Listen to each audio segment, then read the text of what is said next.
Welcome to the Mockingcast, the podcast of Mockingbird Ministries. I'm David Zoll, your host, and in a few moments, I'll be joined by my co-hosts, Sarah Condon and RJ Heyman. We come to you every other week to discuss a few of the places where we currently see grace and its absence playing out in unexpected and compelling ways. We're glad to have you with us. Praise the Lord. Praise the Lord. God. Happy October to my two dear friends, Sarah, RJ. It's good to see your faces. The sun is shining here in Charlottesville. I'm just back from a trip, getting ready for another trip, but thrilled to be recording the Mockingcast. What are you guys up to? How's it going? Sarah, how are things over there in Nashville? We're about to go on fall break, which is like going to be a miracle. Today is one of those days where, to no one's surprise, I'm never on top of appointments for my children. It's like we're always missing them, and today we missed two. So I got to yeah. Nice. It's just double winner. That's just, I'm good at other parts of mothering, but not that part. So appointments, I'm just I'm like the oral surgeon's like, actually, you do have to do a follow up. I'm like, are you sure? I feel like we can check. So yeah, we just need a break. So I'm excited. We're going to. How long do you get for fall break? We get in a week. That's awesome. It's so nice. I don't know if I've ever been in a school that had a week off know. It's Thanksgiving, but crazy. Not and actually, Wow. The kids are off tomorrow. So if you don't have the kind of job we have, you could just leave tomorrow and not come back. That's awesome. Yeah. Very nice. So it's really nice. So we're going to Bentonville, Arkansas, because I've been so curious to see the Crystal Bridges Museum and all the art there and hiking. And anyway, we're excited. Should be fun. I hear that place is so cool. And we can fight in a whole different house. So that's also always thrilling, as you all know. So, yeah. Ah, yes. Vacation. You lost video games We again. can take you to we can do that Bentonville, but someplace we else. can't. Yeah, exactly. Arj, how are you doing? Mr. Tired? Good. Yeah. TM? Whatever.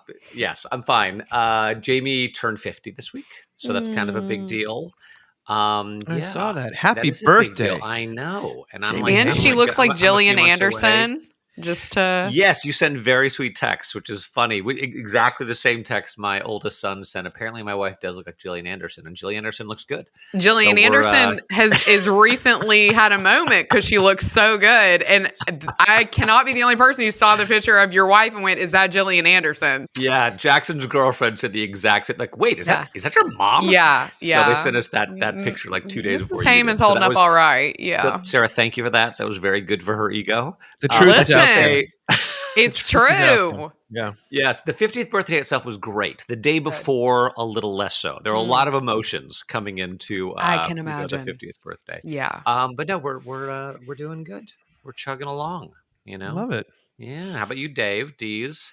Well, I had a really nice. My one of my sons has been on fall break. He had a whole week off, so he joined me. We went to King University. They have a Center for Faith and Culture. I got to speak to that. It's a Presbyterian college, sort of right on the corner of Tennessee, North Carolina, and Virginia. Very beautiful part of the world.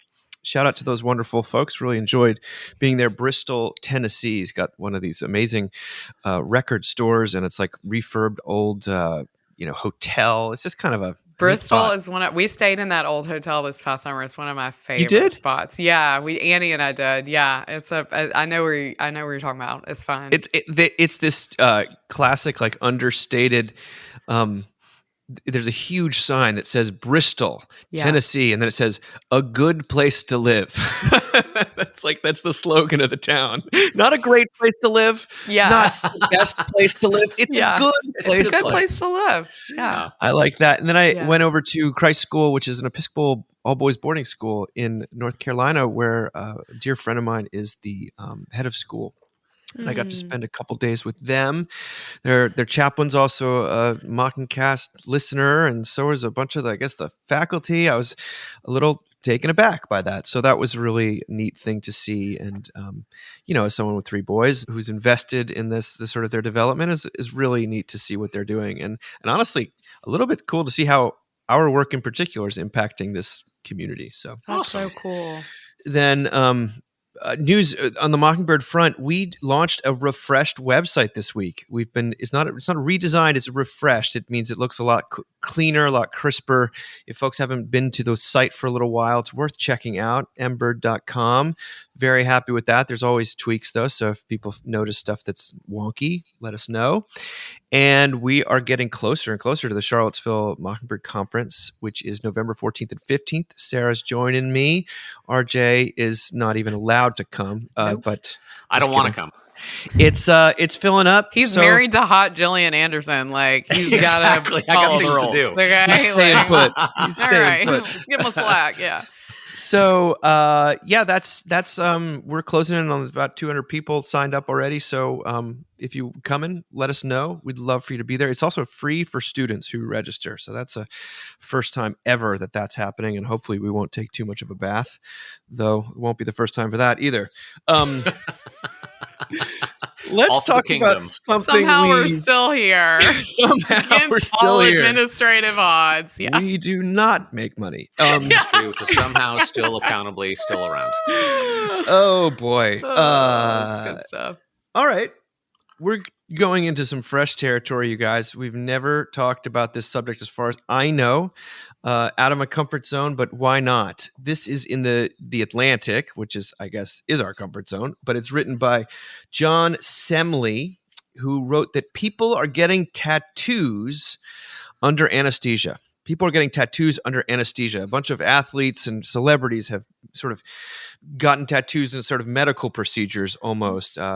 Very different from the traditional understanding of tattoos. Let me read you what he says. To a certain type of person, the appeal of these procedures is self-evident. Getting a needle jabbed into your skin hurts. But for another type of person, one who feels personally, professionally, or even ideologically invested in the culture and traditions of tattooing, this trend will be unnerving, blasphemous even. Getting tattooed is a way of, quote, teaching you something about what you're capable of, said Don Ritson, an artist based in Winnipeg, Canada. He said, in this postmodern world where we don't have these same feats of strength, it gives us an opportunity to prove to ourselves that we're capable on some level.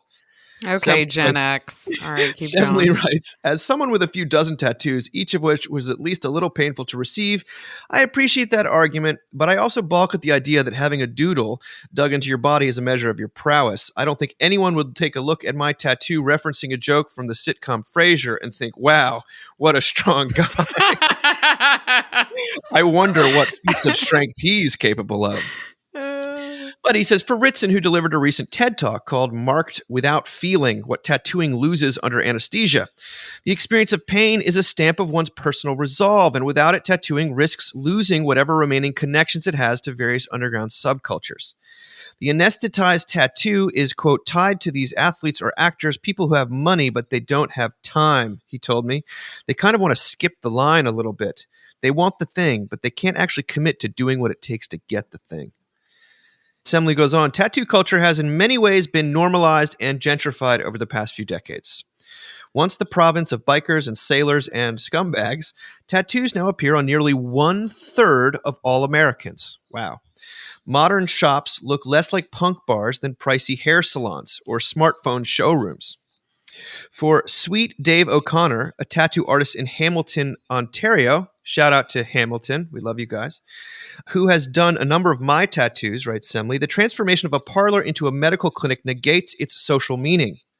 O'Connor says, the one common thread through every tattoo, regardless of the size, shape, style, the person getting it, is that there's pain involved. It's the one thing that unifies all tattoos. And if you take that out of it, then what is there? You didn't do anything for it other than pay for it and take a nap.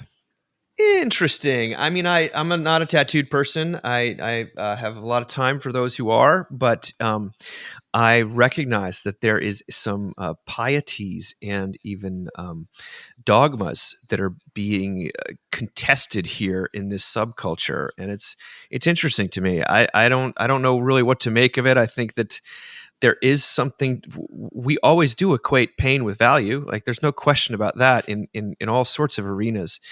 That said, if I were to get a tattoo, I don't know if I'd want to feel it. I mean, if it's detaching from like the prison tattoo artist, like maybe that's not the end of the world, but who knows? I might get terrible emails about this. What do you guys think of this? Does this ring any bells for you? Well, I'm just beside myself right now because I'm getting my first tattoo over Thanksgiving. You guys, this was not planned. This I was had not no idea. This planned is at a all. bomb being Under dropped anesthesia? in our midst. No, Under anesthesia? definitely not. No, Okay, I'll be in New okay, Orleans, right. so I'll just be drunk. But Explain. yeah, and Well, this yeah. is So, what percentage of people get tattoos are drunk? Let's face Right, it. Like, there's right, some anesthesia involved. right.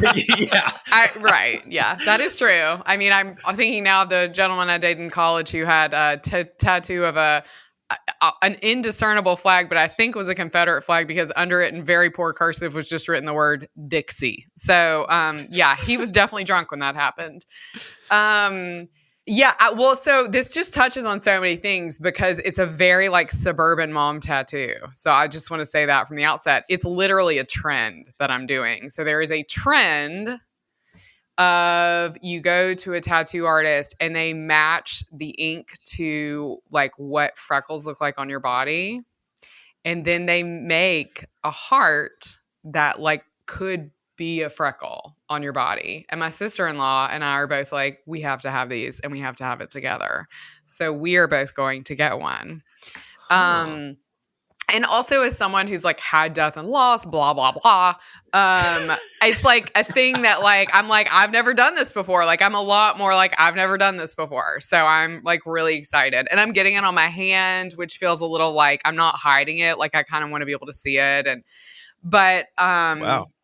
yeah, I mean, I think it's lame to judge. This just feels like the coolness of like having a tattoo. Like it's so cool and there's pain involved. And I don't know. I'm just like, coolness is always like the least interesting thing to me.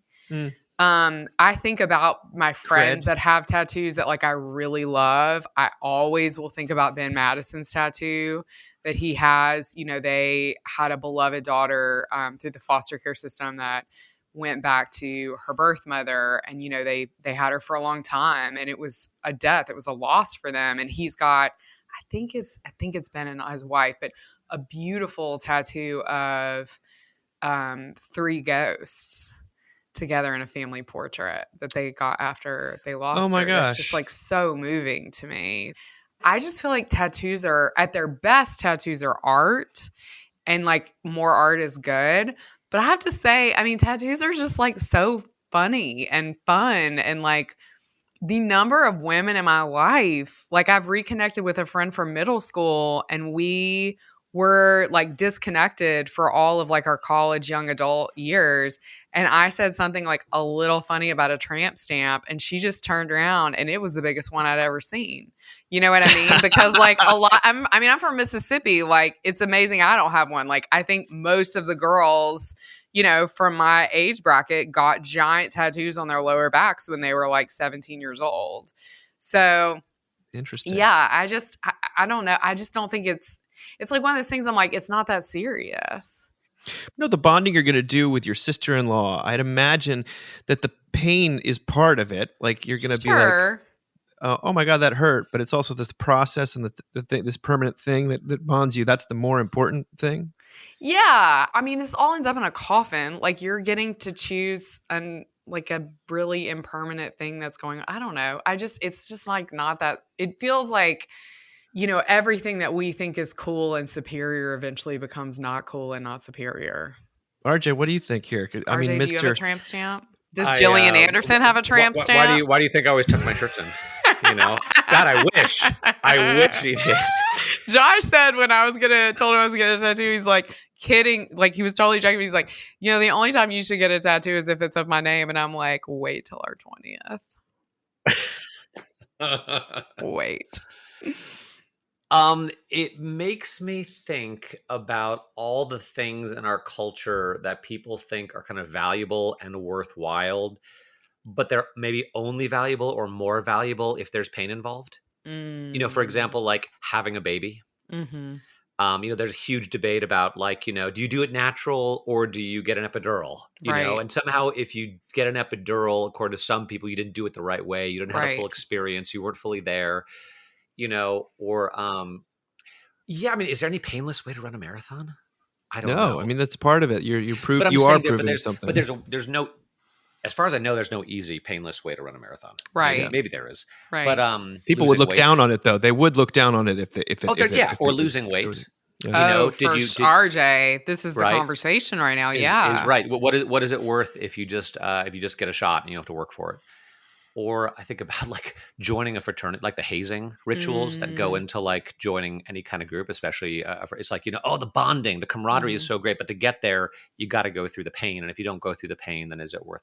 And then I don't know, to some AI, if it's just easy to do, is it, if you just tell a computer to do it and it gets done, is it worth less than like putting the time in the act? So I don't know.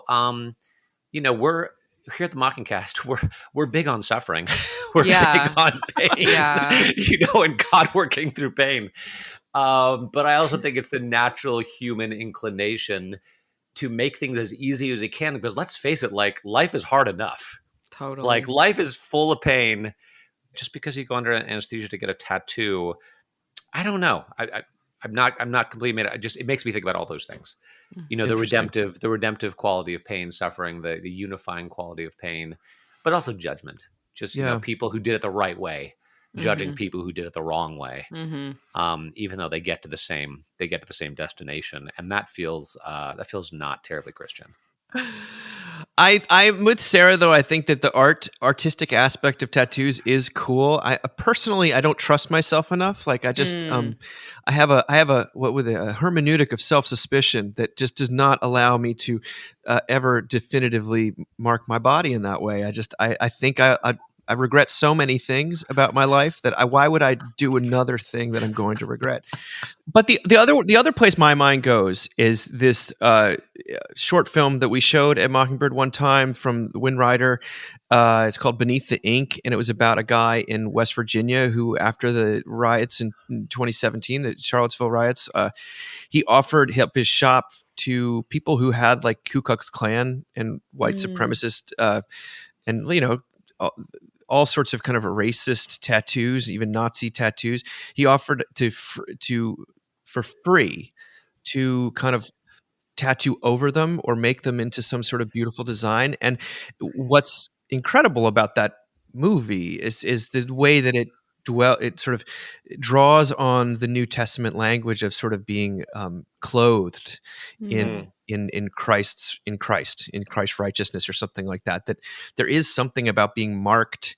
We every time we do the baptism service, it's like you were marked as Christ's own and sealed in baptism forever.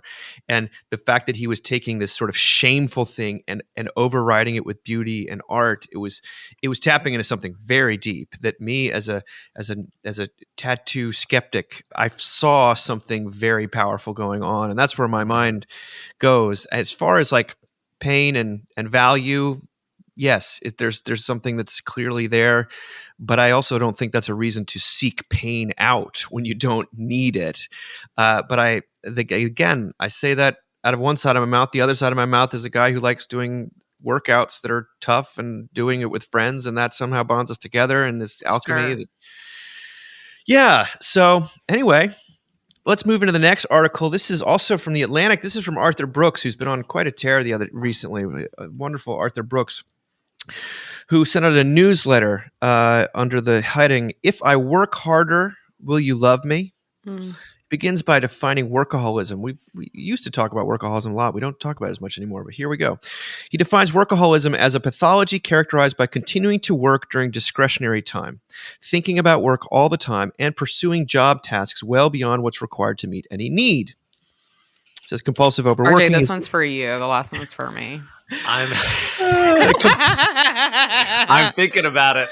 Compulsive overworking is incompatible with healthy, intimate relationships, which take time, energy, and effort, to say nothing of spiritual relationships.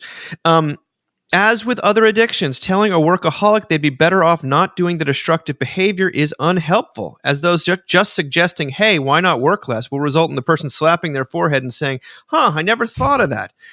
Typically, Brooks writes, what I find in highly successful people is that an addiction to work is based on an inchoate belief that love from others can be earned only through constant toil and exceptional merit. He goes on, life offers two kinds of reward, which social scientists define as intrinsic and extrinsic. The first kind, intrinsic, involves immaterial things that can't be bought, such as love and happiness. The second kind, extrinsic, involves material things that can be procured, such as money and goods. We want both kinds of rewards, of course, even though we all know what research has shown over and over again, that once we have achieved a basic standard of living, we gain much greater life satisfaction from intrinsic rewards. And yet, he says, millions of seemingly successful people act as if extrinsic rewards are all that count. Although they may not be totally bereft of loved ones, they live almost as if they were so, neglecting family and friends in favor of work, earning far more than their household needs to survive, even thrive. You can think of this as a crossed psychological circuit, resulting in a false conviction that intrinsic rewards can be bought with extrinsic currency. If I work hard enough and am sufficiently successful, thinks the workaholic unconsciously, then I will be worthy of the love I crave. Researchers have also shown that when parents express love for a child in a conditional way based on the child's behavior, that person is likely to grow up feeling that they deserve love only through good conduct and hard work. This might sound as though I'm describing terrible parents, but I don't mean to do so at all. Well-intentioned parental encouragement can be heard by a child as a message about their worthiness. In the workaholic's case, it might look like this. Your parents wanted you to succeed in school and in life. So they gave you the most love and attention when you got good report cards, won at sports, or earned the top spot in the orchestra. You were a bright kid and put two and two together. I am extra lovable when I earn accolades. In my experience, this describes the childhood of a lot of people who strove to be special to gain their parents' attention and who carry this behavior in adulthood. Let me close with one of my many conversations with work-addicted strivers that makes the point better perhaps than any studies can. An older, very wealthy man told me how he worked himself to a husk to earn his fortune. While he ground away at building his company over the decades, barely talking to his wife and kids, he dreamed about how marvelous it would be to be wealthy. I asked him what he imagined it would be like to be so rich. He said he thought of the obvious stuff, such as houses and cars, but mostly, he said, I thought if I was rich, my wife would love me. And I asked, noting that he was not wearing a ring, she didn't. Oh my gosh. That's brutal. Boom. That's brutal. But it's a great, I mean, he offers some sort of guidance for folks dealing with workaholism. And I think there's a lot here, these unconscious scripts that we know are false, but nonetheless, they sort of kick in on a subconscious level that if I do better, if I earn more, if I'm, more respected in my job, then I will be loved more. This idea that we think we can buy intrinsic rewards with extrinsic currency, I thought was a very novel way to put it. But Sarah said that this is more of an RJ article than a Sarah article. So RJ, take us there. What do you say? What you feeling, RJ? I'm feeling lots of stuff. I don't know if I'm a workaholic. I know I never stop thinking about it. Like when I'm in West Palm Beach, Florida, I can't really ever stop thinking about church and kind of what's going on and wanting it to grow. And I finally watched Mayor of Easttown, which I had not watched previously. Yes. So good. Which is so good. And so church positive in a lot of ways. I love, but in a very authentic way. And Mayor, Kate Winslet, said something that I found powerful for me. She said, doing something great is overrated because then people expect that of you all the time. What they don't realize is that you're just as screwed up as they are. I resonated with that because I think more, I do. I do. I want to do something great. Like I want to have a great church, and I want to have an impact on people's lives, and I want to raise up leaders, and I want to see people transformed by the power of the gospel and all that sort of stuff. And it does, I've talked about, it feels, it gets exhausting, wanting to sort of do that all the time. So I've not figured it out yet. The nice thing is I have no illusions about being rich. So that's good. There's no, So that's not what I'm not working for that. I am working like pay the bills and pay for college. Yeah. Like that would be nice, Yeah. pay the mortgage. But I don't have any fantasies about like being rich someday. I guess I don't even know what I have no idea what my fantasy is. Well, I've only listened to it a couple times, but I'm told that parts of the new Taylor Swift record are sort of her having achieved everything she possibly wanted and now even married, but there's still the intrinsic, you get every extrinsic reward under the sun, but you're still chasing the intrinsic ones. And she's honest about it. And I don't know what contentment looks like. Probably like a lot of people. Yeah. I have no idea. Yeah. And I've been thinking a lot about that lately. What was the passage in, 2 Timothy last week? There's great benefit to godliness mixed with contentment or something like that. And I remember my senior pastor in college, Mark Laberton, who went on to be the president of Fuller. He's a great guy. Once saying that American culture was an organized assault on contentment. And I think that's true. So when you have it inside and you have it outside, it's like, how do you find a place of just like, enoughness and contentness and rest, I don't know. Sarah, what do you think? Well, I would say I'm not, I just would say like, we know enough about your dynamics with your dad that like, it makes a lot of sense to me that like you're trying to figure out what enoughness is, because he was somebody who worked a lot. And I do think a lot of this is just childhood. Like, I think a ton of like how we respond to work, if we feel like we're doing enough, is just childhood. And I love the very merciful thing that was said in the article is like, you can be a really good parent and still kind of over affirm your kids for stuff that, for the good grades and I for sure grew up in a household that was like, that was really where the affirmation came, was when you were exceptional. And so it just made me more and more determined to be the most exceptional one in the room, which was kind of an insufferable way to be, both for yourself and for the people around you. Yeah, I think a ton of this is childhood. It's interesting you talk about Taylor Swift. I went to see the premiere in the movie of the album that happened on Friday. I don't know if you guys at all had that in your world, but on Friday you could pay money and go to a movie theater with a lot of 5th grade girls and 30-year-old women. And you watch the premiere of one of her videos and then like sat through the entire album.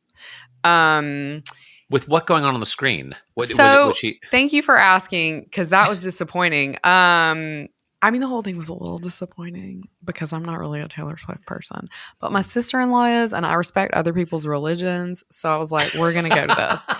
But the sound you just heard was the ground opening up under Sarah. Yeah. Swallowed by the. So they would like take clips from the video we'd already watched and then put them in like those, like you look through, like the things you would look through in the 90s at the nature store, and it kaleidoscopes. Yeah. So, and then they'd they'd play the song and the words would be up on the screen.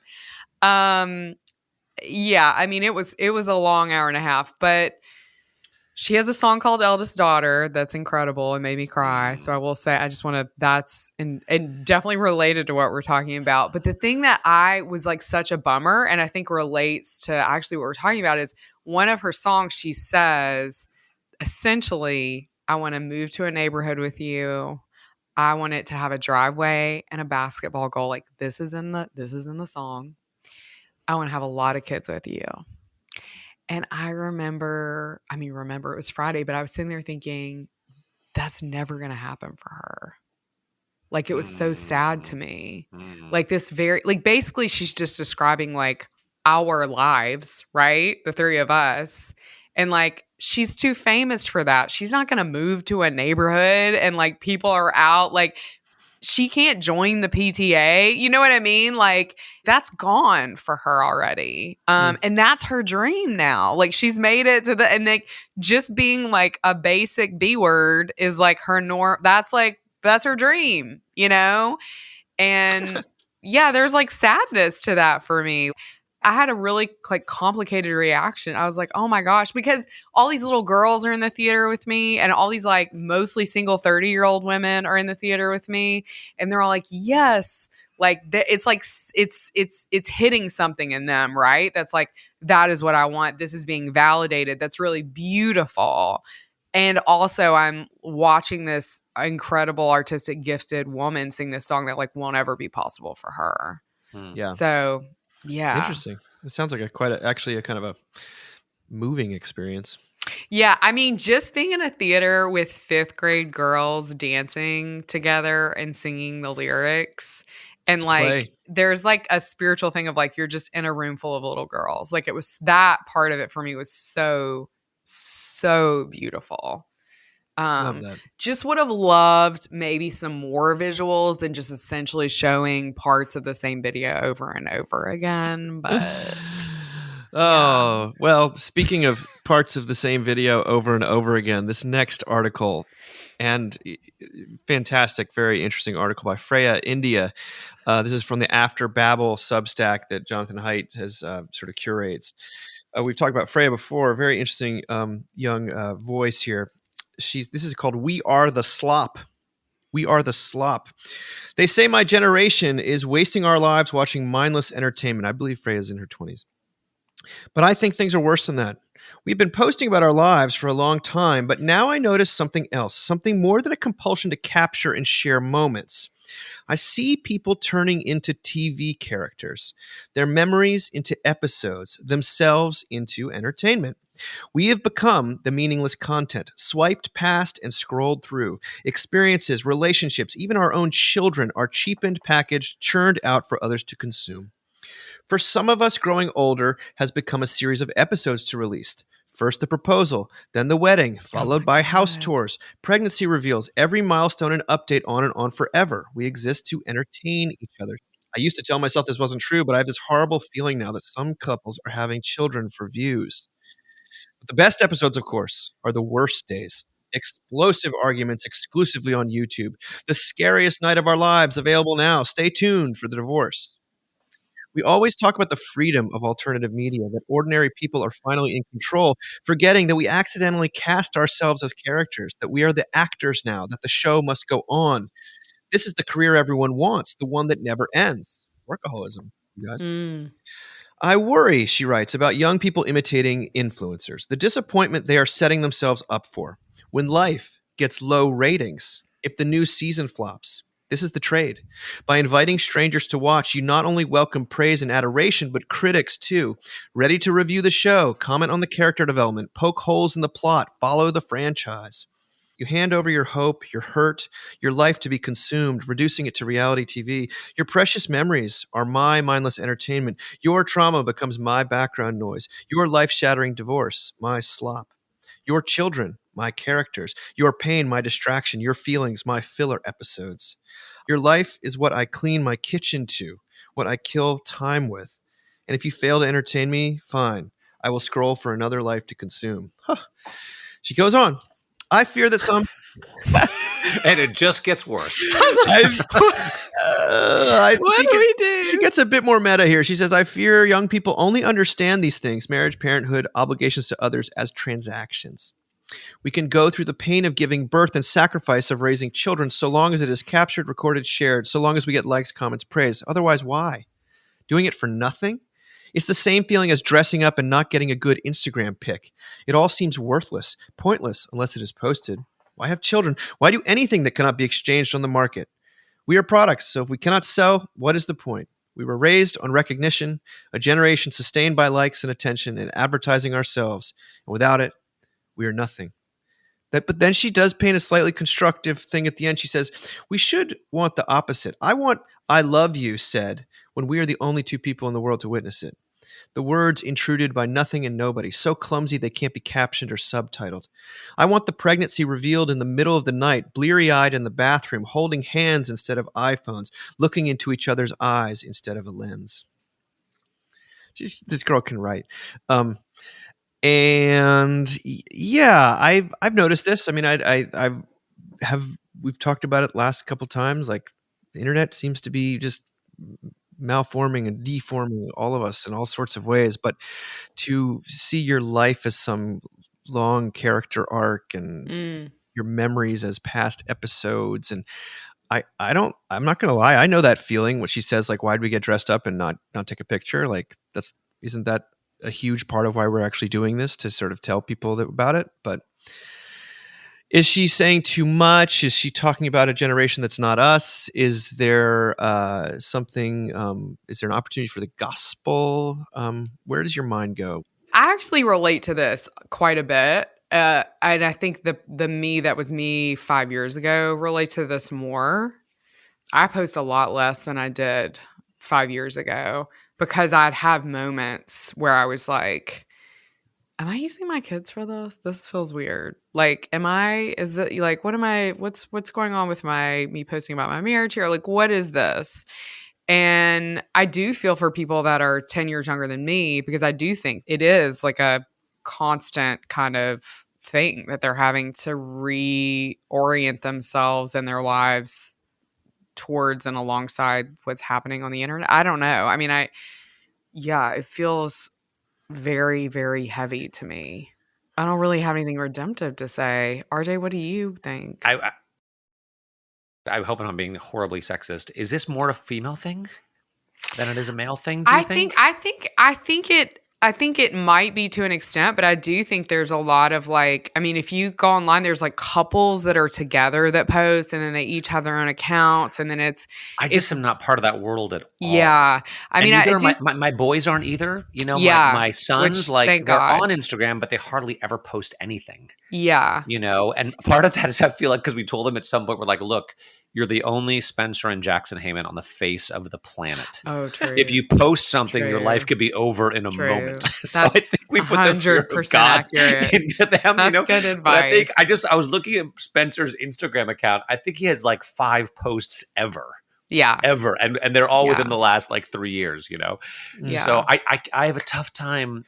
Yeah. I mean, I relate more to it in the sense of I like media, social media too, but more media like the Mayor of Easttown, like shows, like movies, because it just gives me things to think about. It adds interest to my life. Yeah. It rescues me from my boredom.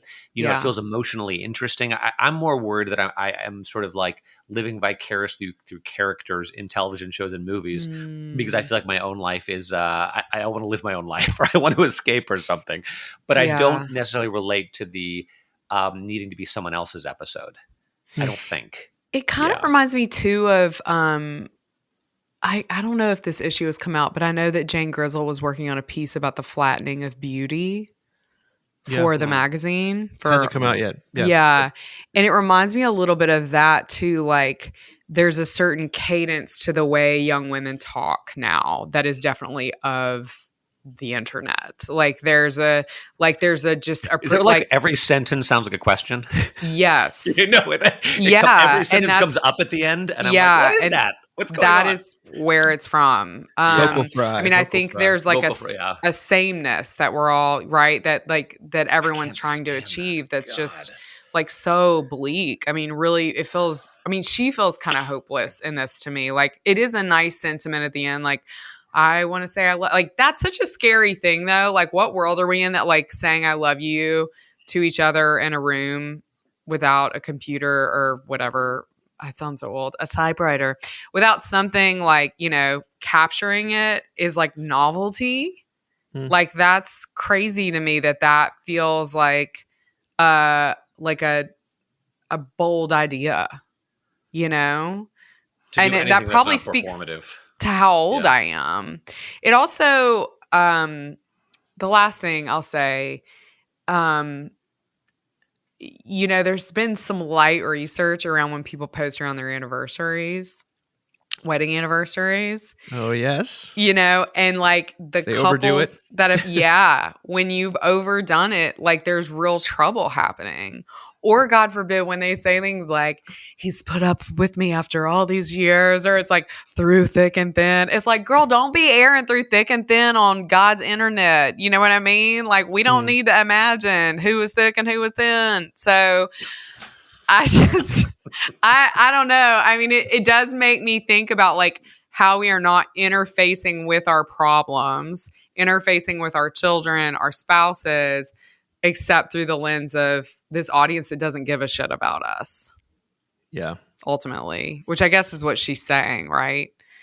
Yeah. She's I mean, I found myself the other night, like, sort of trying to figure out if this couple was getting a divorce, and like just all of a sudden, I like, did that this week too. and it I was was like, very, girl, you haven't posted in a while. What are these it's very cross country entertaining, and, photos? like, Yeah, same. we're all detectives and stuff like that. And then you Right. finally put your phone down. You're like, who am I? What have I become? This is And- gross. And Yeah. this is not the other brain rot is how people are talking about it too with kids. And like sometimes I'll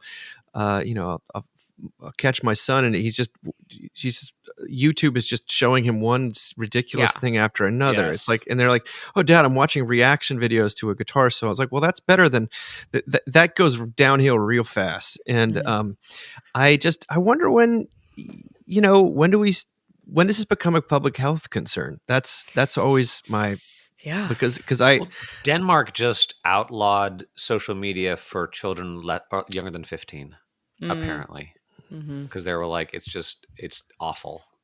Yeah. Which feels heavy-handed, but it's also like, Oh, maybe not a bad take it idea. away. I you think know? children 42 years old, like myself, also need to take it away. Like, take it away. Yeah. Like, Like, we, I- you know.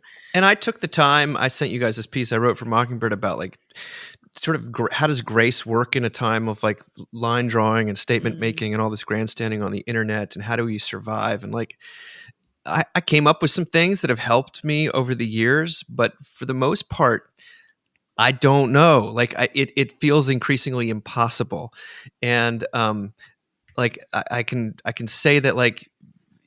This is what when we talk about the slop, it's you're just being fed the things you want to hear, and the self-reinforcing feedback loop is really, really strong. And the internet, I wrote at one point, is like it's great for laughs. It's amazing for sending memes. It's amazing for like discovering new music too. But like in terms of filtering out what's true and important, like the amount of times.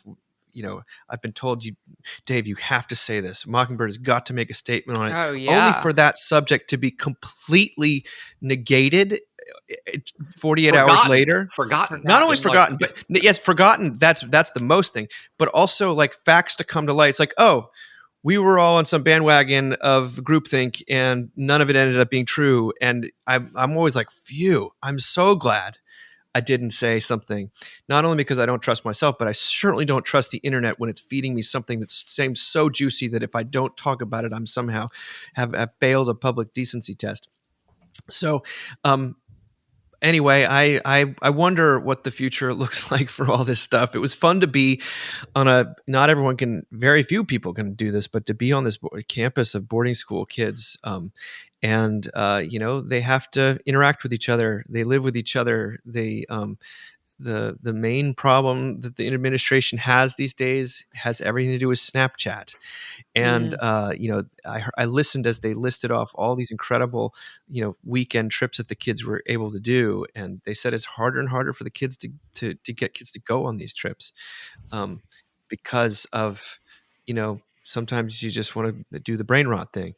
So I don't know. I don't really know if we have a solution, except for I feel like it's more despondent to cede the ground entirely to just the brain rot out there and hold steady while we wait for some kind of Danish I get so savior. frustrated with like this whole brain rot thing. I get really frustrated that we're just like, we just gave up. Like I do have friends who I love in my life who are like, yeah, so I just doom scrolled for a few hours. And like, I get it.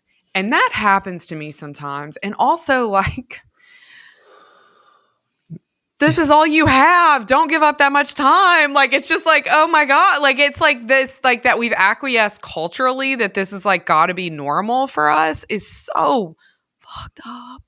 Yeah. We're at the Like- mercy of these. These things are stronger than we are. It's I just know. Like, it's got It to just- this pretense that people are choosing this or that or the other. It's just got to be dropped. Makes me It's not so going to be long sad. before there be boarding schools who outlaw smartphones. Yeah. Or maybe all phones, and just be like, look, if you got to make a phone call, we've got a phone here that you can make. Yeah, a phone but call what? on. But you say that, and the truth, what you've just revealed, and it will happen. It is happening. It's going to create a two classes of people. It's Yeah. going to create those who are actually engaging with the world around them. And this sort of, the higher up you get on the socioeconomic chain, the more people are being taught by human beings, the more they're actually reading full books. And then the rest of the world is sort of in the matrix. And because it's 100%. cheaper, it's going to exacerbate not only economic disparities but wisdom disparities, and that's 100%. it makes no difference to the gospel, which seeks out the lost, the least, the lonely, and those who are basically perennially plugged in. But I think it's very alarming to me because I have to say, I mean, it's happening now because I think about like there's a school my grandmother taught special ed at, and in the Delta in Rosedale, where my parents' funeral was, Dave. And I asked my aunt recently, I'm like, who teaches at the public school here? Because they still have a public school, and she said, oh, it's all computers. There's no teachers anymore.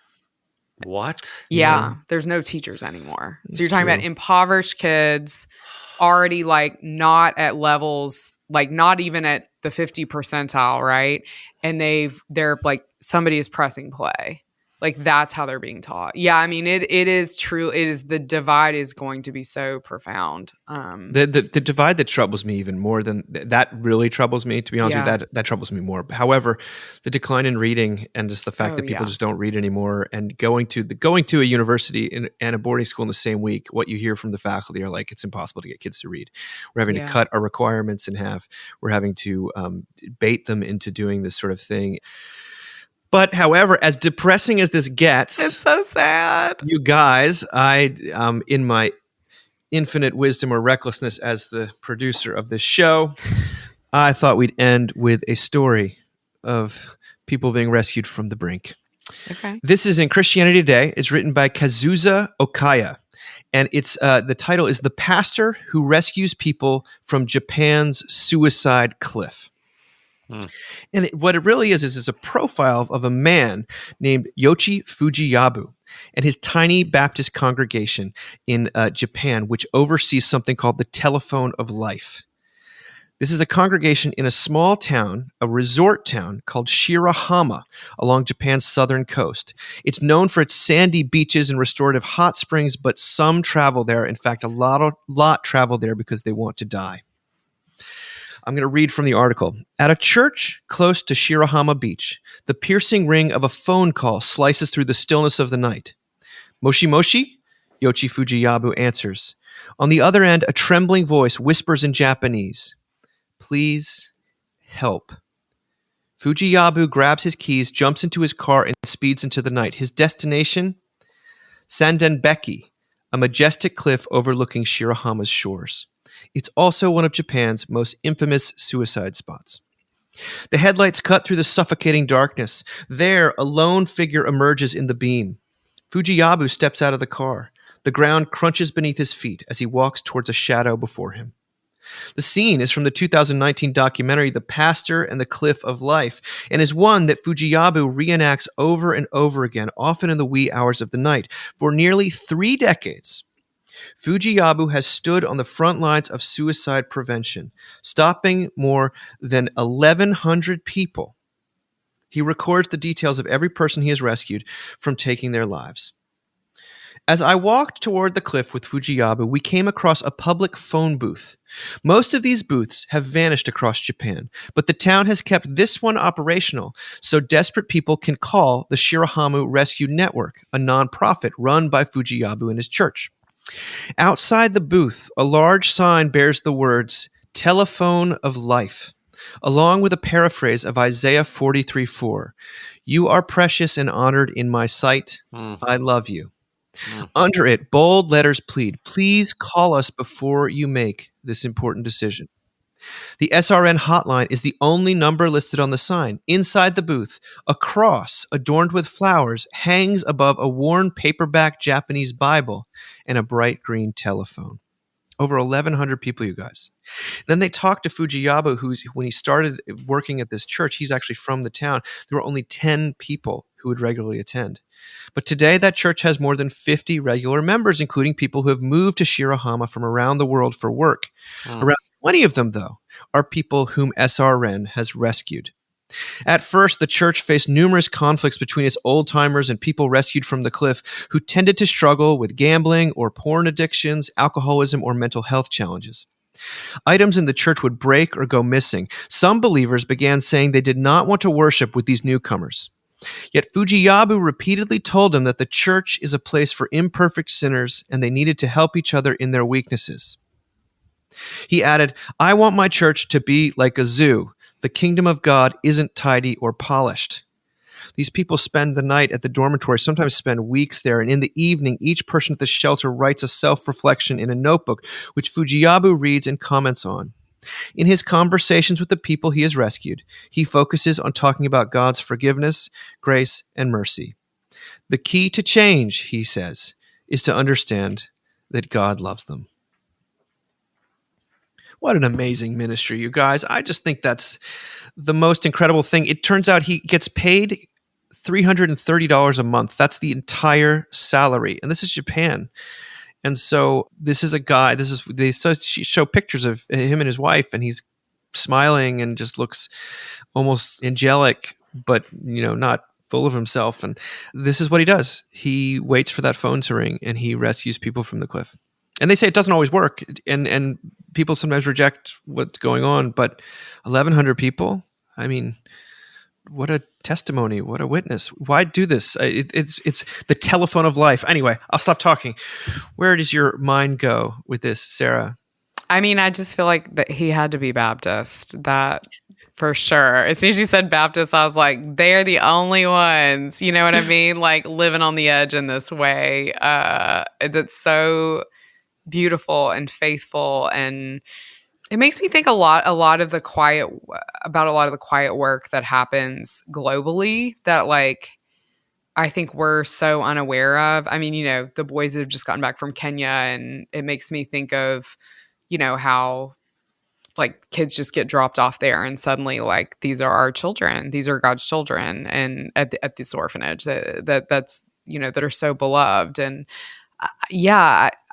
I don't know. It also just makes me think about how Jesus breaks through in such interpersonal ways. And I think if there's anything to say about that article that was just so sad about social media, it is that like, God's in the business of facing sadness head on. I don't know. This is so stupid, but it makes me think of, I had a guy who delivered groceries for me, and he was helping me get stuff in, and he like asked me how my day was, and we talked a little bit. And our garage is insane. There's still so much of my parents' stuff in there. And I was like, oh, my parents died. I have all this stuff. And he just like stopped, and he was like, can I pray with you right now? Yeah. And I was like, yeah. And we just sat there, and he like prayed for me and prayed for my family, and like, thank God for my faith, and like does not know me, is an Amazon driver. And like just the way that like we always think it's like, I mean, we're no different from the people, who sort of deny Jesus. Like we always think it's going to be like this mighty thunderous thing. And it's always like the small face-to-face unexpectedness. Always. I don't know though. I just think to stop suicide is, I just not sure there's much you can do that is more incredible. Like, yeah. Because once people get on that train, like I'm sure you guys have lost people that way. We've lost people that way. And, we had a really good friend, Ron, who died several years ago in the early days of this podcast by his own hand. And I just remember Josh and I were like, we had just seen him. Like, what could we have done? And it's like, man, he was on that train. We couldn't get him off. And so to have this, like right before the train leaves the station, this sign up that says, look to your right. Like maybe you don't have to jump off this cliff. Jump off the train. Right. The train. Yeah. It's like pretty amazing. Yeah.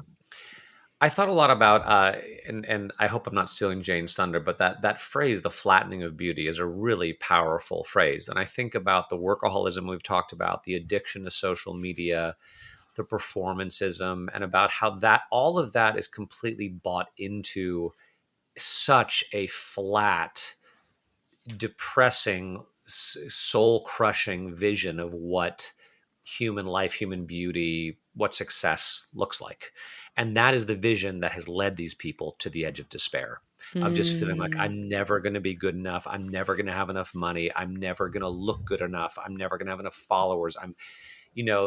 And then to be rescued from that and to come into this church where beauty is not flat.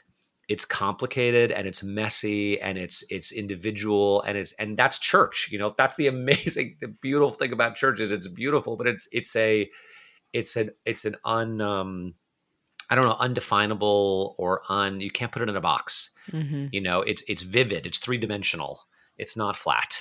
Yeah. And that's real. And that's actually that's what people want more than they want perfection. They want something they can sink their teeth into and wrap their arms around, and a community that will do that to them in the midst of their own complexity. And yet we're still so addicted to this flat vision of what human life is supposed to look like. And it's just killing us, man. And we gotta, I don't know how to find a way out, but I mean, we know the way out. It's these people, right? Reaching the end of their rope. And as John Zoll says, God meeting them at the end of their rope, like in a very powerful, literal way and transforming things. And,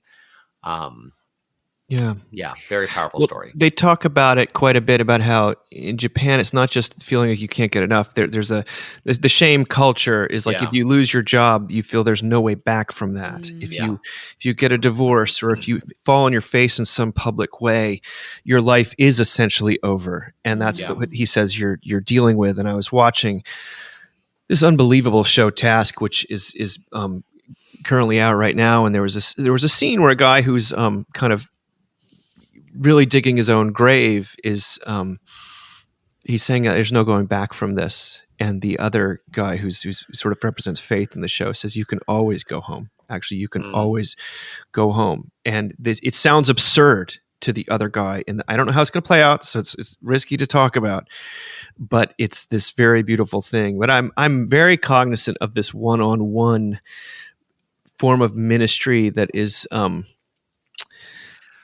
it's not efficient. It's not efficient. I was thinking that I was introduced by the chaplain to speak yesterday at this service, and instead of he told 2 stories about people from my youth ministry days, I guess, who I'd had an impact on in a very personal way. There was nothing about the books I'd written, nothing about the Mocking Cast. There was nothing about Mockingbird. There was nothing about what I've built, and all these things like this that I sort of think I'll be loved if I get this many, followers, the budget gets this large or something like that. The stories he told that mattered. And I said to him afterwards, I was like, the truth is I'm going to be on my deathbed. And the 5 years I spent as a youth minister are going to be the most important things I ever did. and that's going to be the thing that actually matters, at least not important.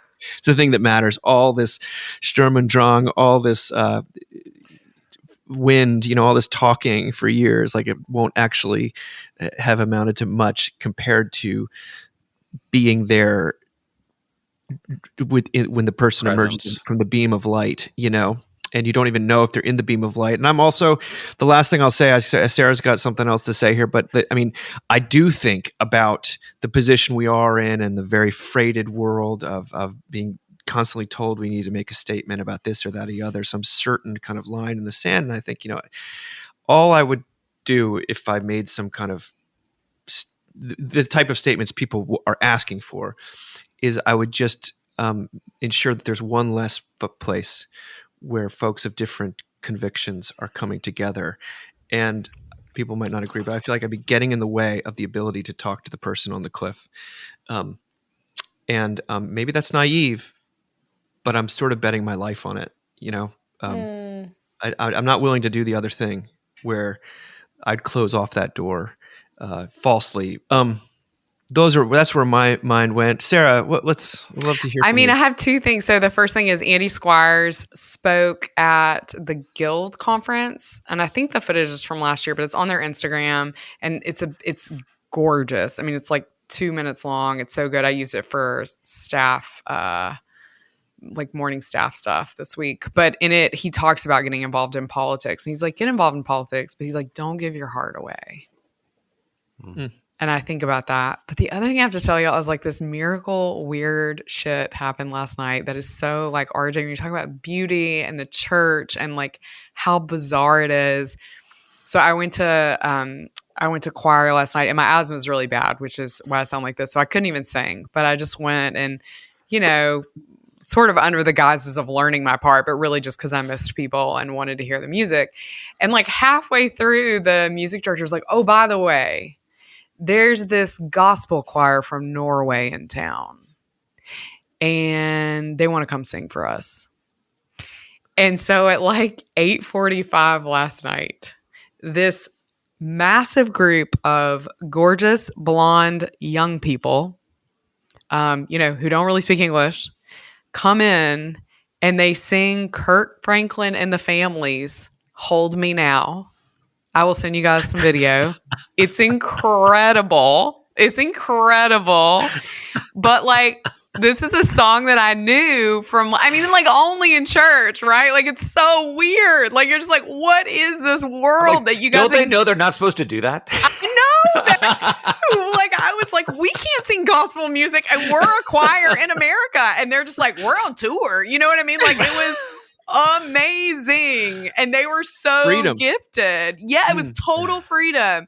And I grew up listening to Kirk Franklin and the Family because I had high school theater was full of Black preachers' kids. And so that was like the music we listened to when we hung out.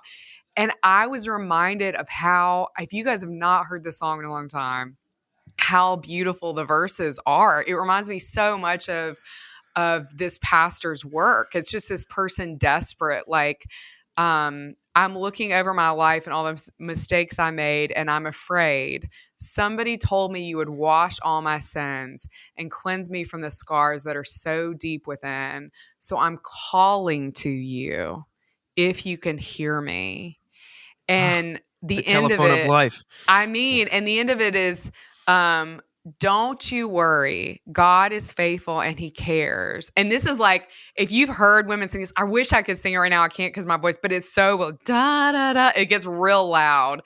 So don't you worry. God is faithful and he cares about the tears you drop and the pain you feel. When you are weak, that's when he's strong. Even though you don't know how, God can and he will hold you now. So anyway, shout out to that Norwegian gospel choir. That's the best possible place to end, Yeah. you guys. Like, what a world we actually live in. Where What a world. where they're Japanese Baptists and Norwegian gospel singers, Yes. and none of these follow the expected paths. But that's why this is God's world, not ours. So, That's right. thank you both, and we'll talk to you again real soon. I'm gonna go listen to that song right now. Yeah. Bye. Bye. I wish that everyone could love me just like you. So here I am, this sinful man, he's born alive. I was wondering, can you hold me now?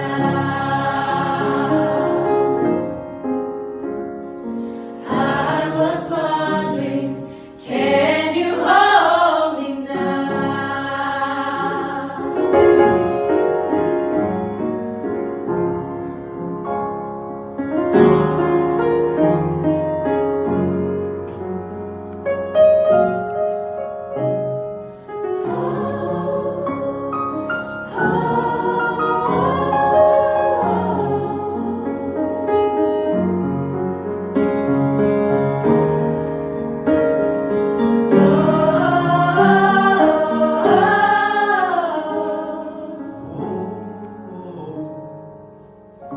To every broken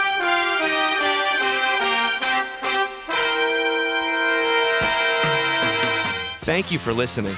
Remember, you can find us on the web at www.mbird.com. And we'd always love to hear from you at info@mbird.com.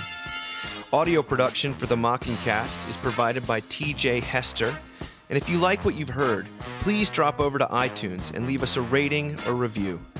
Until next time.